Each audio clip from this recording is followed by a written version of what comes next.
Yoo yaa harka fuuni ashamaa jaalatamtootaa fi kabajamtoota maatii jiruu miidiyaa nageenya keenya bakka jirtanitti isin dhaqqabu isiniin jenna. Odeeffannoo jibbisiisaa akkaan nama sururu tokko qabadhee isiniif dhiyaadhee jira. Odeeffannoo kana yoo isinii dhiyeessu natti tolee osoo hin taane namoota hedduun irraa baratu akkasuma immoo akka of eeggannootti itti fayyadamu jedhee waanan yaadee fi odeeffannoo kana immoo yoo isinii dhiyeessu na sururaatiin yookaan immoo na jibbisiisaatiin jechuudha kan isin biraan gahaa jiru. Isinis safuu cabsite naaniin jedhina nuuf kolchaa isiniin jechuu barbaada.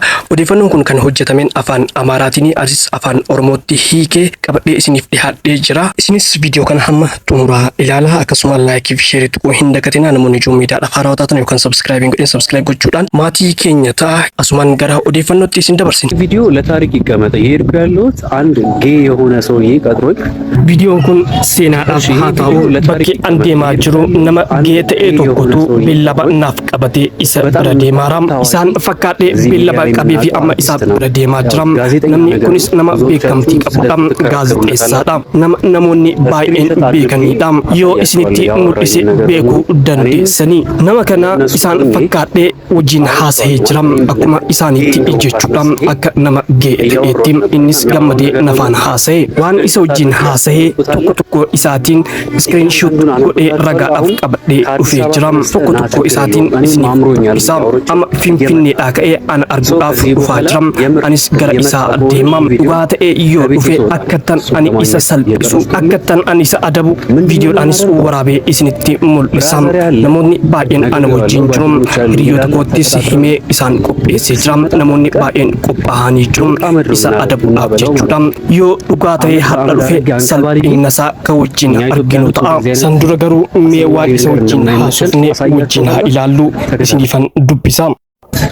አስነዋሪ ነገር እንደማይመቸን አሳያችኋለሁ። ተከታተሉ። Akkuma argitan TikTokiin kun kan isaatii yeroo jalqabaatiif asiin naa barreesse. TikTokiin kun Soofiyaa Wazahanuu jedhama. Soofinas Wazahanuu jechuun gaazexeessaa beekamaa Itoophiyaati. Akkuma argitan TikTokiin kun Soofiyaa Wazahanuu jedhama. Footoon irra jirus kan isaatiin foloowarsii 41,000 ol qaba. TikTokii kanaan fooloo na gaafate. Fireezer gaazexeessaa akka ta'e waanan beekuuf kabajaan fooloo isaa deebiseef waliinis haasa'uu jalqabee booda keessa Soofiyaan kun osuma waliin haasa'aa jiru yinee wud naan jedhe jechoota akkasii fayyadamuu jalqabe. Haasa'uma keessa jechoota dhiirri tokko dubartii takka jechuu danda'uu fi mallattoo onnee natti erguu jalqabe. Booda keessa nan shakkee maaliif mallattoo akkana natti ergita jechuun jalqabe. Waanan si beekuu fi waanan si kabajuuf si wajjin haasaa jira jedheeni innis deebisee rakkoo maalii qaba jechuu naan eegale. Anis ergan shakkee booda nama kana sana salphisa jedhee akkuma isaatti waliin haasa'u jalqabe. Gee of fakkeessee jechuudha. Sana booda waan nama qaanessu qaama qullaa kee naaf ergi naan jedhe.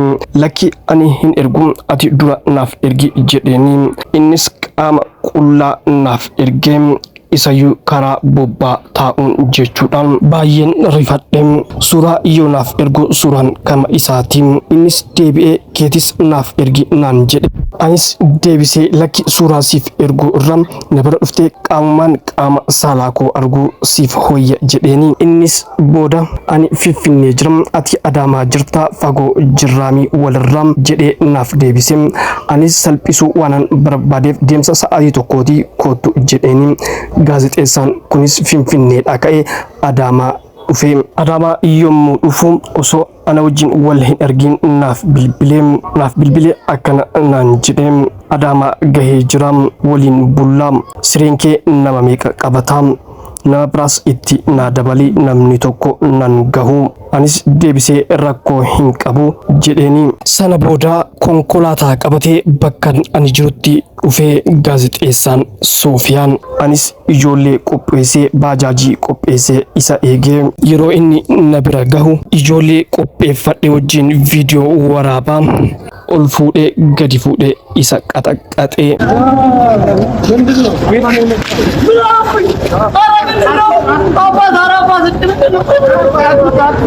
ይኸውላችሁ ይሄ ጌ ነው ቀጥሮኝ መጣ። ጌ ነው። አትምቶ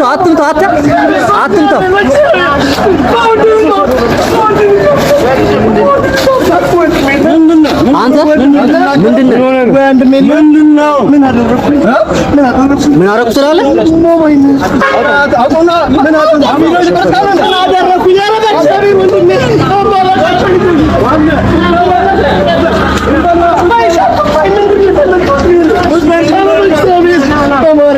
እኔ እናንተ አልጨረስንም። እሺ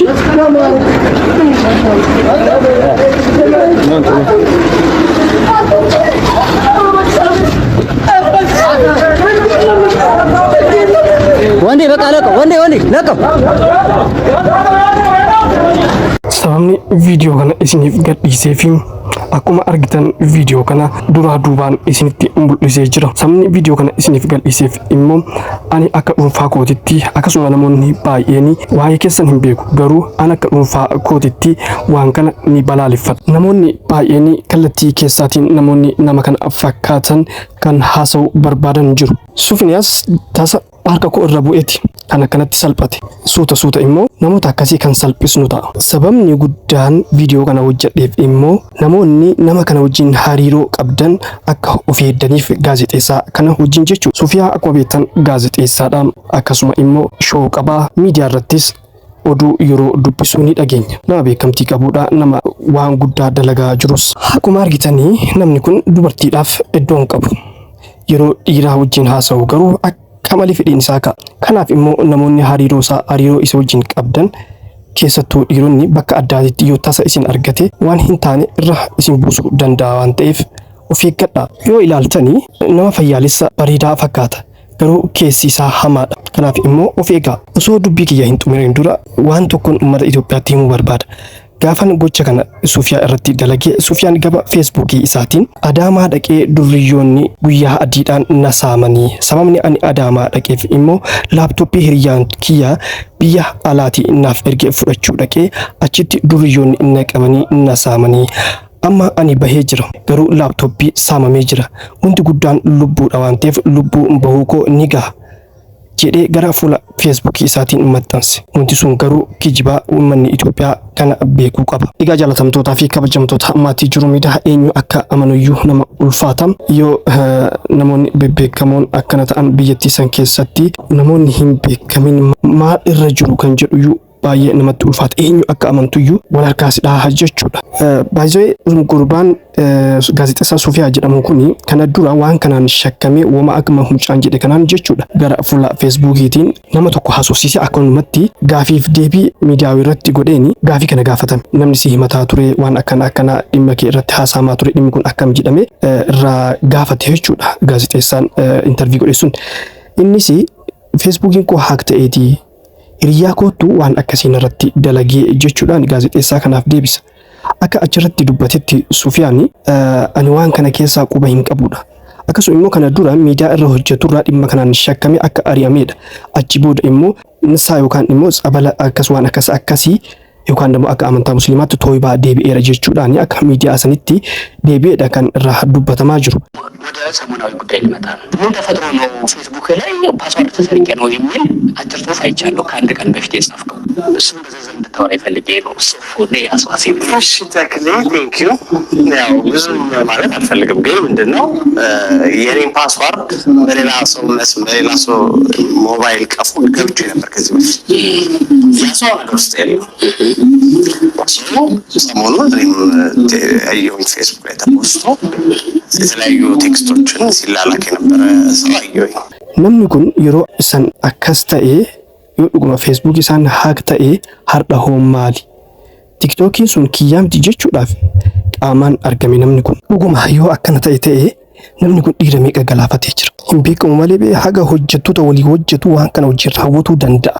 Maaliif haga sadarkaa kanaa ifa baafatee chaat godheetiin ilma dhiiraa haasofsiisuu jechuun nama badhee nama hin beekne namoota isatti dhiyeenya jiran hoo hagam galaafatee jira, namoota meeqa galaafatee jira. Namni kun akkanaan hin ta'u haga ammaatti waan baay'ee nama jibbisiisudha, waan baay'ee nama qaanisuudha akka biyyaattis akka namaatittis. Nama ta'uu keetu haga si jibbisiisuu si geessaa jechuudha. Wanni kun addunyaa irratti babal'ataa jira. Biyya keenyas seenee jira, kun immoo mul'atee jira. So namoonni akka of eeggan akkuma jirtanitti jechuudha. Waan kana keessa seenanii naani keessa bahuun haala malee ulfaata waan ta'eef irraa of eeguutu barbaachisaadha. eenyuyyuu taanaan kun hadha hin bahi malee waan beekamaa ta'eef bahi malee keessatti nama meeqatu waan akkanaatiif nama barbaadaa jira.